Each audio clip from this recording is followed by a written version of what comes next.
Cleveland, Atlanta zone, sports hip hop Yeah. with DJ Mad Max. Where have I been? Available on all platforms now. How are you feeling about the new release? Welcome to the show. How's everything going? Oh, well, thank you for welcoming me to the show. I'm happy to be here. Everything's good. I just got back home like basically earlier today, from South by Southwest this past week. So I'm just recalibrating. Yeah. How was the performances being there? It was good. This was the first, this is my third time at South by Southwest performing, but this is the first time that I actually like really went to some of the panels and the networking events they had. It's really dope. It was a Mhm. good time. When we look at the album, so because it's so interesting when you look at it, was it kind of a, because I heard about you being on your healing journey and a spiritual journey yourself. Was it kind of a come to moment to where you had to find yourself? You're saying with the album now? I'm With the sorry, I album missed title? it. Yeah, like where have I been? It kind of is for two reasons. Because first of all, where have I been? Like the saying, where have you been all my life? But sort of saying that for myself, like where have I been all my life? Because I'm the hero in my story. Like we're all sort of responsible for saving ourselves. Like no one's gonna come and save you. Like we've been fed this sort of romanticized version of love and these expectations that we have in partnership for the people that we love to fix our problem or to sort of fill this void that really we have to be the one in charge of. So that's the first part of the where have I been, like where have I been all my life. And then also the album goes back to my childhood, like it's a love language origin story. So pretty much where have I been, like that brought me in this healing journey. So that's where the title came from. I heard you explain in it that your father wasn't verbal about love. Why do you think he kind of wasn't outspoken and just showing love when you were younger? Yeah. Well, we've had that conversation, and the conversation is honestly pretty accurate. I did an interlude. Wayne Brady, he plays my father on the album, and it's very accurate. That's a similar conversation that we had, and he pretty much told me like growing up, he thought that I love you was only something that you heard on television, like television families, the Cosby Show, like that just wasn't how love was expressed in his household. And so, I give grace as an adult who can understand like really we're just sort of carrying out these traumas from previous generations, and it's conversations like that, like the one on the album and the one that I had with my father, that are the way that we move forward and stop sort of playing that blame game like, oh, you ruined me because you didn't do this or you didn't do that, but really just kind of taking accountability for at some point you have to be responsible for the way you show up in your relationships regardless of how love was given to you as a kid. Like you have to, again, that goes back to that where have I been, that sort of taking ownership for the fact that we create our own lives. So yeah, I think to answer your question, yeah, I think that he just couldn't say it because that wasn't something that he thought he was supposed to do. And it almost made him a little queasy, the idea of like, ew, feelings, but I know that he loved me and he showed me in his own way, but there's something about being a little girl and hearing those sorts of affirming words like, you're pretty, I love you, you're special, you're unique. And that's just not something that at that time in his life he was able to do. Mhm. And they say actions speak louder than words. So that's the perfect example right there. Yeah, no, they really, really do. But I think that for me, words of affirmation is my love language. So it's something that even though I know that actions are equally important, there's something affirming for me about hearing it. And it's mainly because I probably didn't hear it as a kid. Yeah. And then Yeah. when we look at you, and shout out to Devin Johnson too, when you work with Yes. him and he's also your husband, Mhm. you're the perfect couple because you're compatible. And I've heard you kind of explain how personal things can get in between the creative side of things. When we Mhm. look at it, when did you two know that you were the perfect match? Because I think you guys met down in Atlanta. Was that right? Yeah, Yeah, yeah, yes. We met at a writing camp yeah. actually, which is very fitting. But yeah, our first session together, we knew. Like, and I don't know if I mean all writing camps don't go the same, but for ours, we were just people were put in different sessions. You're kind of paired with producer, writer. And we weren't even supposed to be in that session together. He was going to work with a producer as a writer, and I was working as a writer with another producer. But our producers knew one another and said we should all do a session together, so we co-wrote a song together, and it was just instant chemistry, more so in the music space, like that I felt like I had found my creative equal, like someone who yeah, like he matched my creative energy. And so our romantic love sort of blossomed in the midst of creating and building sort of a musical collaboration together. So Yeah. I think I knew yeah, I knew he was the one, at least creatively, from the first session. Yeah. Yeah. What are your guys' thoughts? Because this is the perfect relationship. That's what it should be, like the Jay-Z and Beyonce's. Yeah, I know they've had their differences. We know what happened there. But when we Sure. see celebrity couples and people in the entertainment industry, what do you think the problem is? Do you think it's caused by a lot of social media, toxic things going on there? And I'm not talking about YouTube. I'm talking about like Instagram and those Yeah. platforms more. Do you kind of think that that's what is the issue with people having successful relationships in today's day and age? Ooh, I think it's a combination of a lot of things. I Mm, think first of all, we look to our parents and our grandparents and their sort of longevity in relationships as an indication of a happy relationship. When really back then, a lot like I can't speak for everyone, but I know like even my grandmother would tell me like, I couldn't write a check without your grandfather. I wasn't able to get my own bank account. Like they had to be together for more than just the romantic element. So it's like, oh, you've been together 60 years, but like, have y'all been happy? And I think that we have this misconception of longevity, meaning that it was a successful relationship. We automatically applaud people who've been together for a certain amount of time without really knowing like the inner workings of like that relationship, one. And then for two, I think that music and pop culture in general has done a number on our generation in the way that we expect love and relationships to work.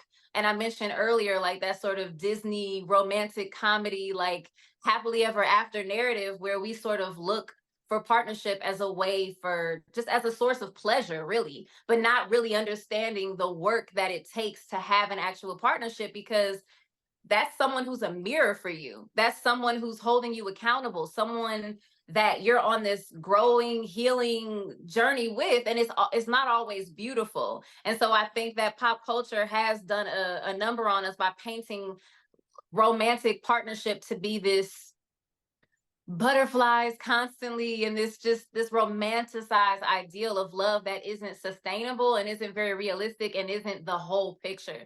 So I think when people are entering into these relationships and they're just looking for each other to please each other, when whatever way that means, the moment that someone can't show up for them in the way that makes them feel good, then it's like, okay, you no longer are can be of you're not of service to me anymore. You can't.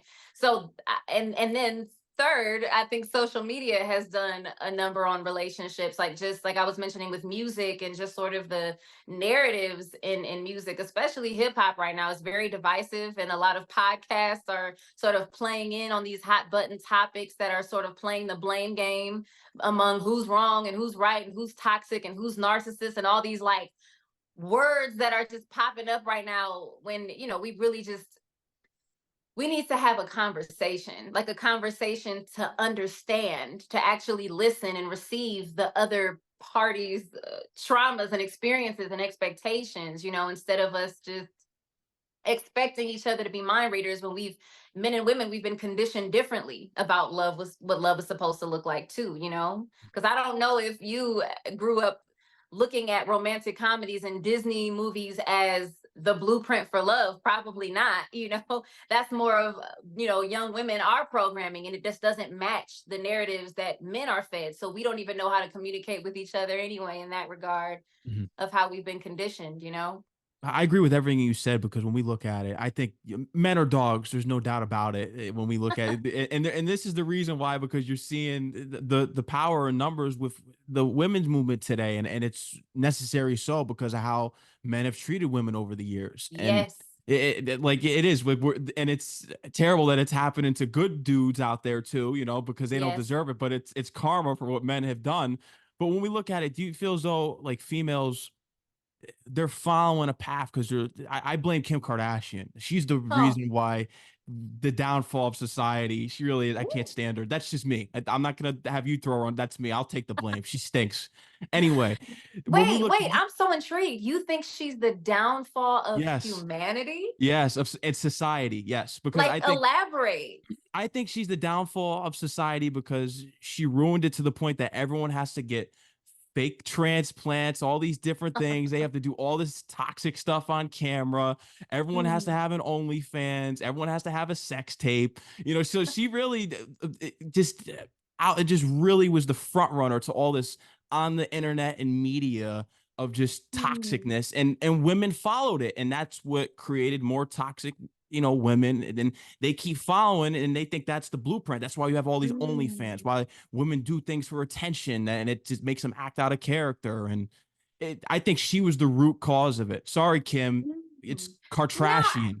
can't put all the blame on her though. I don't think that she's the first person who Oh, did who do you those think? Who things. do you think? I can't even pinpoint a person because if you look back, there's always something with based on where technology was at the time. There Yeah. were people who were perpetuating certain things that influenced the generation, you Mhm. know? So I do think that the Kardashians are a part of the problem when it comes to the self-esteem of women as a collective. I think that the I need to go to the grocery store with a full face of makeup on it has become this thing because of reality television, and you're seeing these women brunching with a full face and going getting their toes done with a full face, and normalizing certain things that we're very specific to LA culture, like you were saying, like as far as implants and Botox, and no shade to people who do those things, but I think it's created an expectation of your everyday woman. So now you see the girls at the checkout at Target looking like, like where are you going? What are we doing? And it's not to judge, but it's just like we are getting so far beyond. And again, it's not just the Kardashians, it's even filters. We've become so used to seeing ourselves with this perfection, this idea of perfection, like based on those standards, though, based on the Yeah. Kardashian standards of the very full lips and the big ass and, all of those things that now it's just so normal. And when you see yourself without the filter, when you see yourself without makeup, we don't even know what we are supposed to look like anymore. Like, so yeah, I don't blame it on the Kardashians, but I think that they definitely help perpetuate this unrealistic expectation of beauty Mhm. that is definitely harming the self-esteem of women. Absolutely. And it Yeah. even goes further into just the appearance, because I always have these conversations with people. Now, if you don't have name brand stuff on, you're not cool. You got to have Gucci sunglasses, a Gucci hat. Everything's got to be designered out from head to toe now. And you're almost, what are you appealing to? You're appeasing, trying to appeal to some social class. Have you kind of noticed that too? That everyone's all out here. You have to have designer from top to bottom. I don't know. I haven't really been in that space. Like I thrifted these things. Like I guess I'm just You're in you're your another own world. person, yeah. My algorithms aren't compatible with that narrative. So I don't personally see that. Like a lot of my friends, my homegirls, we are like thrifters. We love vintage pieces. We love bohemian pieces. We love like, our celestial pieces. Like so I haven't really felt that pressure or felt like it's any different now than it was in the 90s and the 80s and the 70s. I think we've always been, especially Black culture and hip hop culture has always been very ostentatious, the Dapper Dan style and the, Gucci, this is Biggie, all of them. This is just that's just how hip hop is as a culture. It's very, look at me. Yeah. So yeah, I definitely don't think that's a new idea, but I feel like more now than ever, we're more open Mm, to having more eclectic styles and being more original than ever before, honestly. mhm. And you definitely are. You remind me a lot of Erica Badu in a way. I Just love her. yeah, yeah. Thank you. I know she's a major influence. And just Yeah. shifting to your career, because when we look back on it, you started out in the church. I was reading online, and you're growing up there in Cleveland. Who was like that person? Was it Levert? Was that the main inspiration for you growing up in Cleveland, Mm. Ohio? Well, I mean, he was one of the the first and few people that we saw in the R&B space. I mean, outside of the OJs, like his father. But yeah, the Leverts were huge at that time, and they had a studio called Treble, which is Levert backwards, on 93rd and Way in Cleveland, and that's where I did a lot of my early recording as a kid. So yeah, he definitely was someone And he had a hand in my career early on. I was in a girl group when I lived in Cleveland, and he was one of the people who were a part of sort of helping us when he could, at his capacity. So yeah, Gerald Levert was definitely a pioneer for R&B music, not just in Cleveland, but just in that era. Yeah, rest in peace. Top five to me. What's your top Gerald Levert song, or even Levert when he was with the group? Oh, what is my favorite Levert song? I love when he was with was it LSG? Oh My yeah, Body. Levert, Do you Sweat and remember? Gill. Yes, My My Body was body, yeah, like the one. yeah. Or Where Would We Go? Too. That was a good one. Well, I don't remember how that one went. Are you gonna sing it? I can't sing. I'm not gonna have the audience turn. Maybe I'm not gonna even turn on auto tune because that's too fake. So, but that's a great one though. Where would we go? Yeah, I'm gonna have to check it out. I probably know it when I hear it. Yeah, they have. Yeah. He has a lot of. I think my favorite solo of his is probably "Answer and Service." Dun, dun, dun, dun, dun, dun, dun. Hey, Yeah. yes, I remember that. Man, did you grow up in Cleveland? No, I'm from Connecticut originally. Oh, nice. I'm Yeah. like, you spitting all these Cleveland facts. Yeah. I did my research and I love hip hop and R&B, and I know that Yeah, he's he's all-time great when we look at R&B, and he's yeah. top five in my opinion. I think when Top we five of all yeah, time? male R&B. Yeah, especially yeah. Woo. Okay. He's All up right. there. He doesn't get brought up enough to me. He's in my I personal top agree. 5. I agree. He definitely isn't brought up in the conversation as much as he should be. Yeah. No, he's Yeah. not. Mm-mm. So you first, you were getting discovered by Tyler Perry because he brings you down there for the auditions. He sees you on YouTube, and then that's how you Yeah. get into the musical theater aspect of things too. So that was Yeah. kind of your introduction into the entertainment scene then. Yes. Yes, it was. I was working in a mall at the time. I just graduated college. I was a new mom, and Lacoste. oh yeah, dang, you better know all the tea. Yes, I was I was one of the store managers at Lacoste. If you're from Cleveland, you know Beechwood Mall. And yeah, I had kind of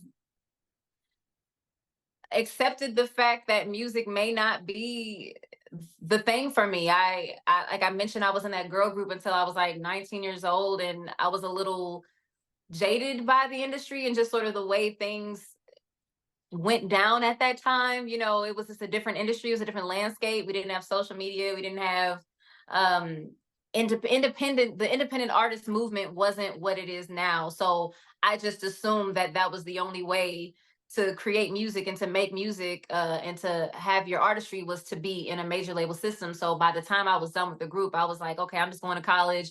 I went to school for fashion merchandising and marketing. I was going to be a buyer. I was going to have a boutique. Like that was my goal.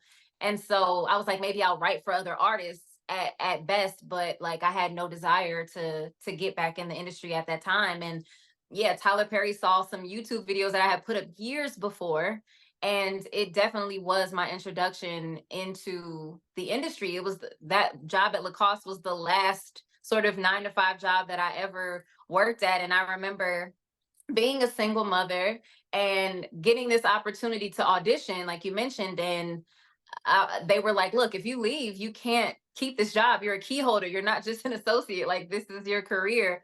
And I was like, well, I guess we're going to just see what happens. Yeah. And I gave them back my key and I went to the audition. And it turns out it was actually them just doing like a chemistry test with the other singers. So I'd already had it and I didn't know it.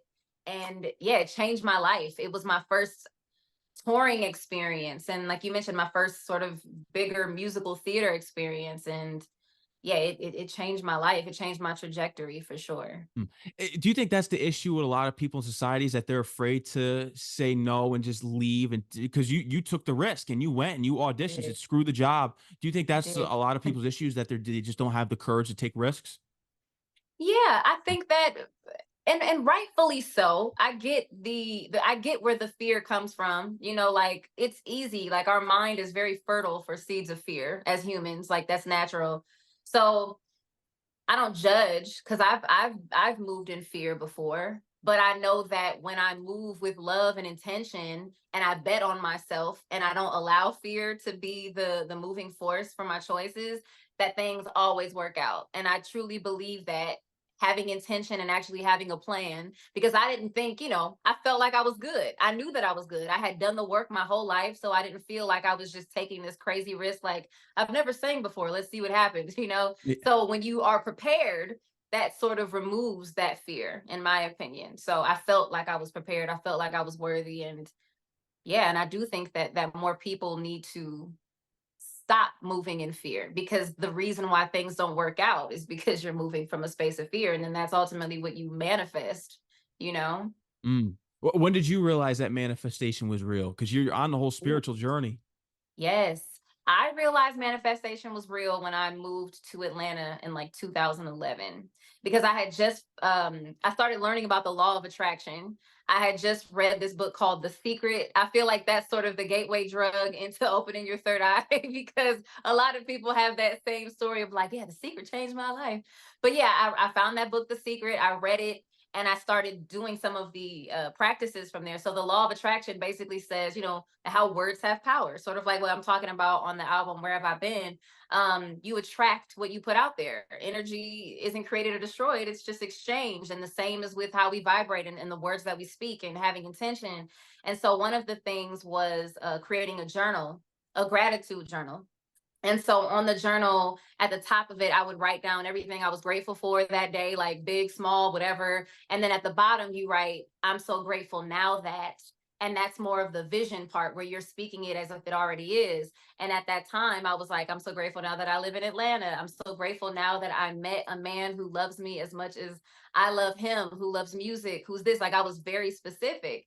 And then over time, I started to see those things at the bottom become the things at the top, the things that I could be grateful for because they'd actually manifested. And I'm like, whoa, there's definitely power here. And I don't think it's this magical thing. I think it's really just visualizing and Mm. seeing and repeating, affirming. Like that's where the magic is just seeing it, believing it, acknowledging it, repeating it, and allowing it to manifest. Because I mean, even when you think back, like, or if you just think about our existence, right? We're just a collection of memories and lived experiences. Like that's why we show up the way we show up.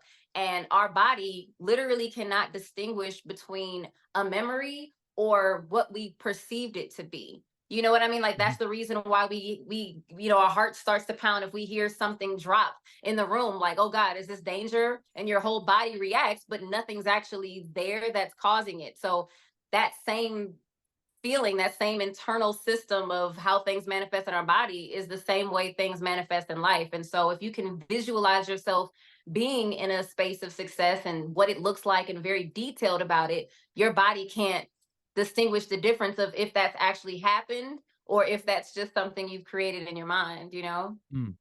Tupac once said, "The only fear of death I have is reincarnation." Do you believe in reincarnation? Mm. I used to think that might have been a possibility. But honestly, now I think that it's not necessarily our consciousness that's reincarnated, because if our consciousness was reincarnated, we would have memory of it. And if we don't, then maybe we've been here before, but not in the same version. So the only way to me that it would be like reincarnation is if you had memory of your past life, to me. But I do think, like I mentioned, energy isn't created or destroyed. I think that when we die, our body becomes a part of the grass, like they were saying on Lion King, remember? And he's like, and the antelope eats the grass, like the circle of life. I believe in that. But I don't necessarily believe that we're consciously, like, this same set of consciousness that I have right now goes into another being, because yeah, that wouldn't be very, I mean, I guess it could be cool, but I think the reason why we're here is to learn lessons and to grow, and that sort of clean slate of, if we are sort of reincarnated, just not with the consciousness we have now, we can go back and do things again and do things better and try. Like, yeah, Mm. I'm so long-winded, friend. I will go uh, on and on. no, but that's good though, because you actually that's something that we miss today is intellectual conversations and for us to think. No one thinks anymore, and it's apparent in your music. And we talk about the new album. This is the most Mhm. intentional you've said that you've been with your writing this far. Yes. Yes, it is. And mainly just in storytelling, because I love to tell stories. And my goal was always to create projects that existed beyond the space of music. I call this project Visuals Through Sound because, like Devin, you mentioned before, my husband, who executive produced the project, he's done film scoring, he's a composer as well, and I'm into acting, and we both are, writing, and our goal is to manifest opportunities in TV and film, but we were able to play around with all of those parts of our gifts with this project. And so intentional in that we were wanting to create something that fed all those different parts of ourselves, and intentional in the fact that we really want to help shift the mindset of the collective consciousness. Like you said, we don't ask why enough. Mhm. We just kind of come into this earth and accept these things that are, and don't really question things, and then we feel uncomfortable and we really don't know why, and it's because we don't ask why enough, and because we're not holding ourselves accountable, and we're not having conversations that allow for growth. Like I hate the idea of cancel culture.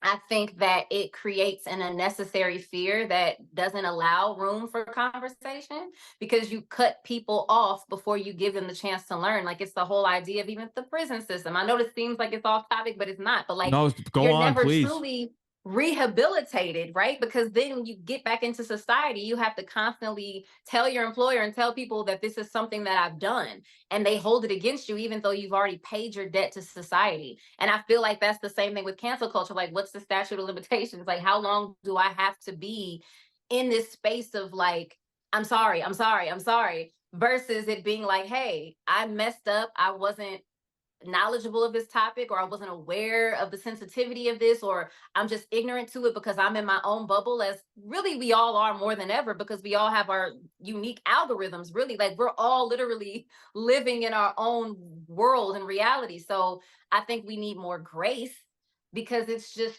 too, yeah, you just get cut off at the legs, and then it scares people from wanting to have conversations even if they think the same. And I think it's a manipulation tool to try and create what everyone is actually thinking, even though that might not be what the world is thinking or feeling, because everyone's too afraid to speak out against what we're supposed to all believe in as a collective. Because the moment anybody says something, oh, you're canceled. Not like, hey, let's have a conversation. Exactly. I feel like cancel culture is immature. Like, when you see all these, it really is, because it's like, oh, you're putting on someone on timeout and just they never existed. Like, really, I know they're trying to. I get that we're seeing the accusations with Diddy right now. He's one of the ones that Mhm. they're really going after next. I mean, you can't, even though the accusations are there, you can't dismiss what he brought to hip hop and R&B. You can't dismiss it. He has a legacy.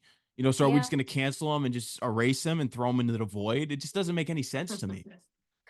Well, I do think that people need to be held accountable when there is 100%. actually things that they've done, and I don't know that situation to say. I do think it's a tricky thing with how publicized this process is, though, because then again, like what I was mentioning about prison and rehabilitation and actually getting a chance to pay your debt to society, like, once you're accused of something publicly, whether it's true or not, You're then it tainted. becomes, yeah, and then people like, oh, well, companies don't want to work with you just because of the idea that maybe, and again, that's the power of words.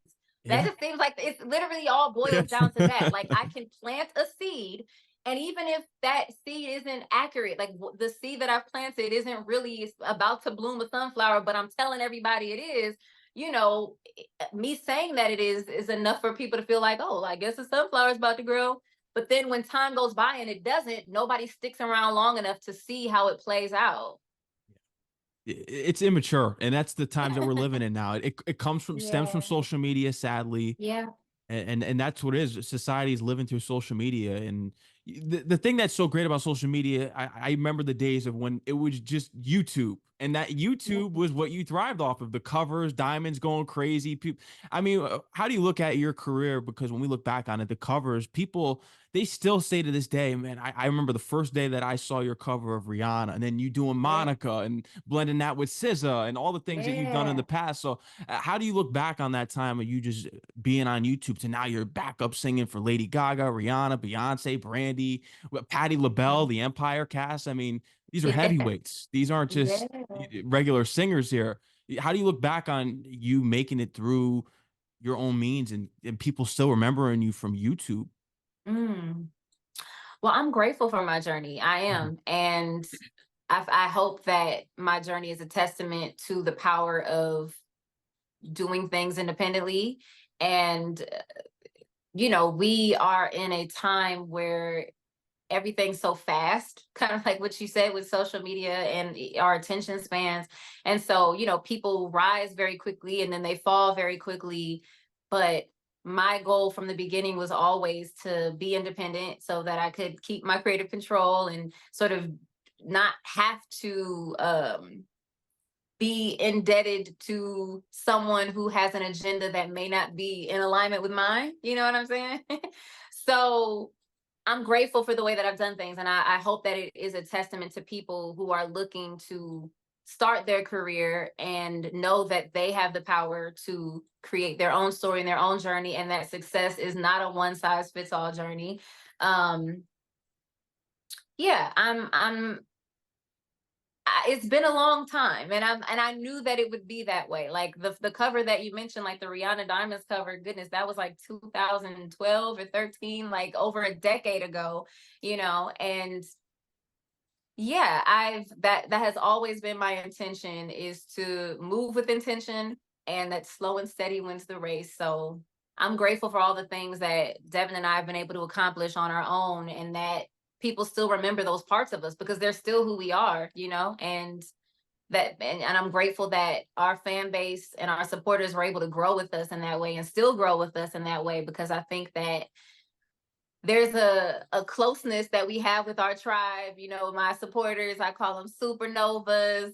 And they've been there since day one, seeing this journey, and they're equally invested in just watching us grow and build and change and evolve.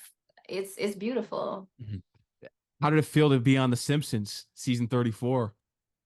That was crazy. Yeah. That was crazy to me. That was, goodness, a childhood dream realized, really. Like, I love animation. I love doing voiceover work. And that episode that they had me do, it's called Family Feud. I got to voice two of the characters. So I played like two dueling divas, Ashley Starling and Echo, and they were in two completely different genres. So Ashley Starling was more of like a Taylor Swift-esque character, and Echo is more of like this Beyonce-esque character. And the cool part about it was I got to voice these two characters, but it was also a musical episode. So I got to sing these completely different genre styles for it as well. And I just felt like it was super affirming, and just a really cool way to showcase some of the things that I do, and more of what I hope to do in the future. The impersonations, and even Beyonce likes them. We heard it from the camp as well. Who would you Yeah. say is the artist that you learned from the most when being backup for some of these artists? Because I mean, I Mm. love to hear being a backup for Lady Gaga because she's a character. I mean, when you look at her, it's like she's really Yes, dived into the art, and she's very creative artistically with her image. she is. She is a superstar. I only did one show with Gaga, and Mhm. this was during her dive bar tour. And in that moment, um, I saw how intentional she was as an artist. Like, she had a vision, she had a goal. She was like, I want it to feel like this, and then I want you to come grab the mic, and then I'm gonna put my arm around you, and I'm gonna like look away like this. And I'm like, yes, bitch, you better. Like, I really appreciated her attention to detail and her willingness to speak up for the vision that she wanted for her art, even at a dive bar. Like, and even doing a dive bar tour, like, how cool is that? Like, Yeah, Gaga is definitely one of them ones, and Rihanna, another one who's just so down Artistic. to earth.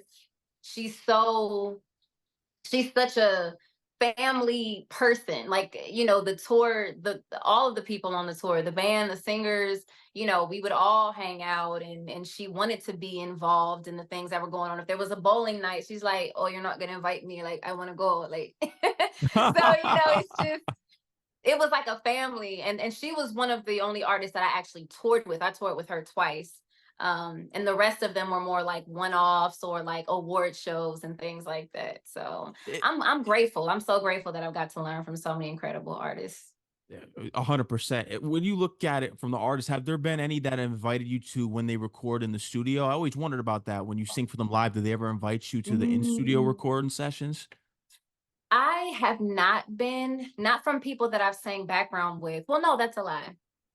It just hasn't come to fruition yet. But Mm. I have been asked by some artists that I've sang for that, if I was still writing for other artists. Because when I started my journey, as an artist again, when I met my husband, I sort of stopped writing for other people because that was the season I was in when I Yeah, I met heard you Devin. writing for Maya.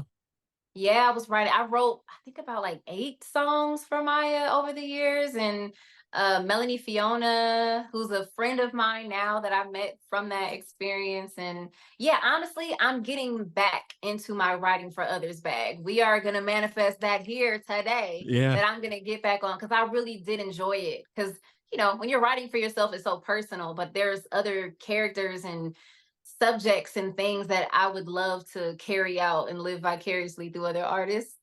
So yeah, I'm definitely getting back in my writing bag. Yeah. Do you feel as though let there be art because there's a message in the into this label because it's I get it's against the industry, you could tell because these record labels they kill the art. It's Yeah. you see it today with hip hop. It's sad where I think R&B there is some hope, but you have more freedom independently, which you're doing right now. But hip hop, it's a travesty. Like when I listen back to early 2000s and 90s, it sounds completely different from hip hop. It's just it's not a direct representation and they've wrecked it, but I mean that's just with this let there be art because you want to get into songwriting, you want to get back into that bag, but you also mentioned screenplay writing and directing, so are you Yes. taking the next steps? I think you could do something with this album because you have the skits on there and then you Yeah. working with the different people, Wayne Brady on here, Leslie Odom, Mhm. you've done some big skits on here, so are you looking Yeah. to maybe expand this into some kind of animation series or some kind of creative way? I think this album Ooh. calls for it.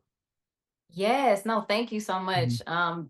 That's a part of the vision. Like I mentioned before, like this album was the jumping off point for how I intend to create all my albums in the future, for them to exist in a multimedia space. Animation is definitely something that I want to get into. I'm already working on my next project, and in a perfect world, I would love for it to be an animated project, but we'll see. Definitely the stage though, because the last tour that I did was Moon and Pisces from an EP that I released a couple years ago, and it was pretty much a variety show. Like I do my comedy up there, but then I also tell a story with the music, and so I really want to expand on it now that this project is out, now that Where Have I Been is out, because it is a storytelling album and it deserves more than just the album version. So yes, I would love to take it to the stage and turn it into a one woman show. And yeah. Yeah. What's your sign and roller coaster? Those are my top two ones off the new one. That's the Oh, thank you. Shout yeah. out to Kenyon Dixon, another incredible independent R&B artist who is like smashing glass ceilings left and right. Well, yes, glass ceilings because they're Yeah. breakable. Period. Yeah. Yeah, no, those are the two right there. And do you kind of look at it because are you a Gemini? Is that what your Heck yeah, sign? I'm a Gemini. Yeah, Period. yeah, because I was doing my research there. When did you kind of notice that your sign was really in alignment to, because I know people follow their horoscopes to do the daily one, the yearly one. When did you start to Yeah. realize that the signs really do mean something? It's funny because I loved it when I was little. Like I loved reading in the back of the magazines or the paper and finding my little horoscope in the teen magazines. I've always loved it. But then I became a little skeptical of it over time. Like as I started to come into my spiritual journey, I'm like, how can we classify people based on 12 signs? Like the whole population, that just seems ridiculous. And then a friend of mine did a birth chart reading and was telling me, like, it's more, that's just your sun sign. You have a moon sign, you have a rising sign. Like every place that the planet was when you were born is assigned a sign. And that's how you get more specific to your personality type. And then he did my birth chart reading. Like, you just have to know the time you were born. And I was like, holy shit, like, this is really, am I allowed to cuss on Yes, you here? can. Yeah. Oh my God. I just, wait a minute. Is there a dump bucket? Okay. So, yes. Once I got my birth chart reading and I realized like how specific it can go, and it's more than just 12 signs for 7 billion people, I'm like, okay, this feels more real to me. And if nothing else, I tell my skeptical friends, because I have quite a bit who still don't subscribe to it. And I'm just like, maybe it is, maybe it isn't. But I think that it's a cool jumping off point just to understand yourself a little bit more. If nothing else, like see what you agree with, like take from it what you will. And if there's great qualities in this sign that you feel like you want to embody, then it just gives you some sort of a blueprint or something to like, work towards. So yeah, maybe it is, maybe it isn't. But when he read that birth chart, child, I was like, wow, that's me. That is me. Yes. What's your sign? I'm a Taurus. Yeah. Oh, yeah. Okay. Yeah. Stubborn, passionate. Yeah, that's what usually comes with Taurus. That's what I've heard. Is that do Creative. you identify with that? Do you connect with Yeah, that? I'm stubborn, very passionate about what I do, and very Yeah. creative. Yeah. Yeah. Have you ever done like your whole birth chart? Like, do you know your rising and moon sign? No, I don't. I'd have to do that. I haven't You done that should yet. do it. Yeah. Do it. It's very interesting. Yeah, and there's also been people. Have you heard of this where they'll look at the palm of your hand and you could tell your lifeline? Have you heard about that? Yeah, Yeah. some people have I've told me had that. someone do that for me before. I've had someone do a face reading before. There's all Wow. kind of things that you can do, but you know, who knows? Yeah. You know who I want to see you do a song with? And Kendrick Lamar did it on his last album with Mr. Morale and the Big Steppers. I want to see you do a song with Kendrick like that. With it's kind of like a back and forth, like a skit and a story, because he did it on his last album. And look, you keep quoting Geminis. I don't know if you've realized that, but you did Tupac and now you're doing Kendrick. Like, Wow. yeah, we're just storytellers. Yeah. And I would love to. Kanye is a Gemini too. Yeah. Yeah, and the conceptual albums I've noticed are very big of Gemini artists. Goats.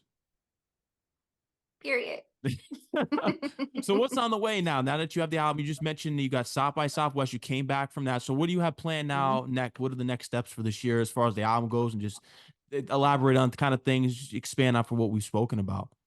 Yes, so Let There Be Art, like you mentioned before, is Devin and I's label, but it's also an independent artist collective. We're working on creating a podcast and then also information to help sort of guide other independent creatives and create a blueprint. Like when you're doing things independently, like we've gotten this knowledge of the industry firsthand to kind of see how things work and what to do and what not to do. And we really want to help empower other independent creatives to create more business structures for their art, because I think that's really what's missing, even more so than not betting on yourself, having a blueprint, because people find safety in 9 to 5s because it's there for them. It's like, okay, I know this is how much I'm going to make. And that sort of security, we want to replicate it and create a blueprint for other independent creatives and have a sense of community. And so we're working on a residency, we're working on the podcast, and we're working on just all of this content and this information to really help empower other independent creatives. So that's coming soon. And like I mentioned, I really would love to turn Where Have I Been into a one-woman show. And yeah, film ideas, television ideas, animated ideas, and working on the next album and just doing a bunch of shows. Yeah. Yeah. You're still in Atlanta right now? Yeah, I'm in Yeah, Atlanta. because I remember you got the publishing deal out in LA too, because I think you were using the Mhm. money that you were making with Tyler Perry, and you were going back and Mhm. forth, and then you got the show that we can't forget about. The show you had, the morning show V103 Yeah. down in Atlanta. You Yep. had that, and hearing about the pressures there, because that was a time where I think I think your husband's family, you kind of had to relocate. I was hearing about that. There was kind of some issues there I heard about with the morning show. Yeah, well, it was more so my family. So Devin and me and our son, because we were living in LA at the time, and then I got the opportunity to come back to Atlanta. We had only been in LA for like 4 years, and this opportunity came to do the morning show on V103, which is, the number one station for hip hop and Yeah. R&B. And comedy is a huge part of what I love to do. I love talking, clearly. And so it was like, cool, this is gonna be a really great space to work in. It's still in the music industry. If I can play my shit, it just felt like it felt in alignment. It wasn't too far removed, but it was definitely a scary time, because that fear that I spoke of, right? Like, I started to freak out. I was reading this article that someone had posted, like, oh, why is Jade Novah doing morning radio? Like, this is gonna be really weird. And is she qualified? And like, coming for me. And I had my first anxiety attack. Like, I literally Wow. passed out in our living room in LA, like blacked out from like, oh my God, I really am uprooting my family. Like, my husband was Lizzo's musical director at the time, and him coming to Atlanta meant that he couldn't do that anymore. And it was just like, I have to make this shit work. But I was also in a space of, coming into my spiritual journey and really unlearning a lot of things and sort of creating myself ultimately. And I wasn't fully equipped with all of the answers as to the differences in my lifestyle. Like, for example, even being plant-based, as a Black woman, um, our community is very big on soul food, and food is a part of community and fellowship. And so when you tell people that you're vegan or you're plant-based, it's like, oh, where do you get your protein? Or where do you do this? And all these questions that come along with it. It's like, okay, I'm making these spiritual shifts. I'm making these holistic shifts, but I don't yet have all of the answers. And so being on a morning show where your whole job is to have a fucking opinion about everything, and I'm just like not really able to articulate myself because I haven't done the work, gave me so much anxiety. And I look back on that time, it was such a learning experience, and I'm grateful for it. But it really wasn't until quarantine that I had the time to sit down and allow my mind and my knowledge to catch up with some of the choices that I've been making, because it felt right. Like, I was following my intuition, but I didn't really know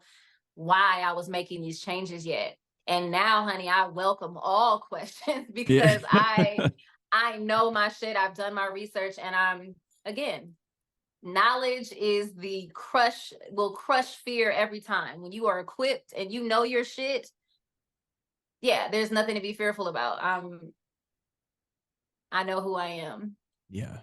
No, 100%. And I'm sorry to hear that there were people on there saying that it was weird. I think Oh, I I'm not from Atlanta, so I didn't really get to mean, hear you on the radio, but I think you would make a perfect radio host because you have a thank you. personality and you bring a different perspective to things. A lot of your radio hosts are just bitter haters. I mean, the ones in New York are, they have nasty opinions about things, and they're paid to say a lot of stuff. And I know how And the that radio game part, goes. though, that's the thing. It's like, you have producers, and you you don't there's a difference between radio and then and your ability, like, for you to be able to have more of your own situation. Like, we can cuss on here, there's no Yeah. time for, like, it's just a little more fluid, versus we're stopping because we have sponsors and we go to commercials and you can't cuss. And that's why I was like, can I cuss? Because we had a dump bucket. Like, you have to sort of, I my job was to be the Atlanta woman, and I don't know that I can embody. It's just difficult to have that expectation to speak for everyone, Yeah. especially when I have such a alternative view on things, and I'm in the Bible Belt, child. That's Oh, what I'm saying. It was just a pressure for me to share this perspective that I didn't feel like I was ready to all the way put out there. And yeah, so even to your point of like some of the toxic nature in radio, like waking up at 3:40 in the morning every day, and the first thing that I'm consuming for my prep is the shade room content, because that's where we're getting our prep, and it's like, ugh, this is toxic. really killing me. Yeah, it just, that part of it was not, I'm not able to do that shit. Like, I don't care about what the Kardashians ate yesterday enough to make this a conversation piece. And it's just, I'm like, I don't want to talk about this. Yeah. There's a lot of things that people don't speak about in the radio industry, and you broke it down right there, right? You don't you have to prep for something that you don't want to talk about, make it a conversation. It has nothing to do with what's really going on in the music culture. That's another Correct. thing. Yeah. Sometimes it does, but a lot of times it does not. It's about clickbait and hot topics and the divisive things that we were speaking about earlier, like in podcast culture right now. Like, Yeah, just, the relationship thing, it's out of control. It's out of control, and it's wild. yeah, I play no part in it. I don't care about this one's body count. I don't want to hear it. I don't want to hear about this. I think there's something going on with one of the basketball players now. I've been seeing that. I guess with I forget who it was with. Was it with Drea Michelle? I think.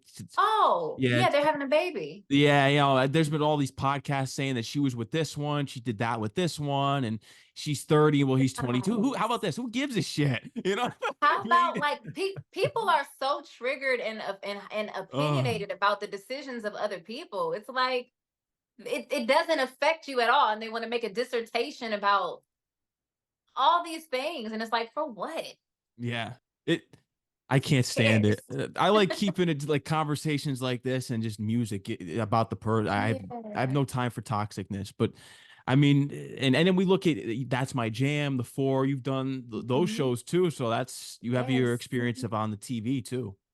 I do. Those were actually, That's My Jam. So if you all don't know what That's My Jam is, Jimmy Fallon, it is a musical comedy game show on NBC. It just got picked up for season 3. So I'm on there as the a resident vocalist, but then I also do my sketches, well, not sketches, I'm sorry, my impersonations sometimes. Like when Jay Farrell came on there, I got a chance to do my Beyoncé with him, which was kind of crazy to do in front of Jimmy Fallon. It was giving real SNL energy. So yeah, we're season 3. It just got picked up for season 3. So I'm hoping to be able to do it again. Yeah. And yeah, and truthfully, the before I was a vocal producer and sort of a mentor on Mhm. that show, which kind of took me back to the days when I was doing covers, because the objective of the show was to take a song that wasn't yours and make it yours. And so it was like, it felt like the perfect way to nurture and sort of the precursor to what Devin and I are doing with Let There Be Art, right? Like helping artists find their voice. And so yeah, everything when you scale out, man, that's what you was asking earlier about, just the journey and looking back to YouTube to now. Like, even things that don't necessarily make sense in that moment, when you scale out, it makes so much sense when you move with intention. So even that stint in radio, like it opened up so many things for me to do inner work. And so I don't look at things as mistakes, or everything happens the way it's supposed to happen when you have a goal and an intention in Mm. mind, even if Oh, it doesn't feel like it in the moment, you know? agreed. They got to get you your own spot on Saturday Night Live. I'm telling you, to do something with impersonations. Get Pete Davidson off there. He sucks. Get Jade Yeah. Novah on there. We need the You're own funny. impersonation. We need the impersonations from Jade Novah. We need something different on there. I would love to host it. I auditioned. They reached out to me in 2020. I auditioned Wow. for SNL. Yeah, and I made it to test week. It was like down to the final 8. Wow. They need to I get you almost was back in. Let's on. get you back in here. They got to get you back in. We'll see. Look, I'm in the space now of really just wanting to create my own shit. Because Yeah. even in that, I mean, never mind. We'll see. uh Jade Nova, it's been an honor here speaking with you about the new album and your career. Thank you. Of Thank course. you. And shout out to Devin too for setting this up. Is there anything else you Yes. would love to let your fans know that we kind of didn't speak? I think we spoke on everything, but it's just something that we missed. You've been killing it, friend. You done Oh, hit every little corner and crevice. So I don't think there's anything other than just follow me if you aren't already. Jade yeah. Novah, JaDeNovah. Tap in, stream. Where Have I Been? It is a storytelling album that is intended to be listened to from beginning to end on the first listen. I know it's very retro of me, but I really just want you to get off your screens and immerse yourself and use your imagination and just step into the world of Jade Novah. Yeah. And let's take home the NAACP Image Award. How about that? Let's get that award. Period. This is We're gonna, I'm gonna manifest. I'm manifesting all the awards for next yeah, year. This album, I really Grammys. feel good about it, man. I really do, and with no pressure, because those things don't validate. I get that there's No, politics and not all at these all. things, but I do. It would be nice to get your flowers in those ways. So we're Yeah. gonna we're gonna claim it. Yeah. Yeah. Yeah. And we're gonna do that this year. Jade Nova, thank you for coming on the show. It's an honor. We'd love to have you Thank back on once you you. have something else that Yeah. you want to release. I know you're gonna let this album sit a while because Yeah. it's a deep album, so I know the audience is gonna be listening to it for a while, and it should be enough for some time for you to focus on some other things and what you have upcoming. Thank you. No, I appreciate you so much. Thank you for taking the time and holding the space. Of course, anytime. Enjoy the rest of your night and stay safe. Take care, all right? All right. Thank you. You Thank you. too. Good night, everyone.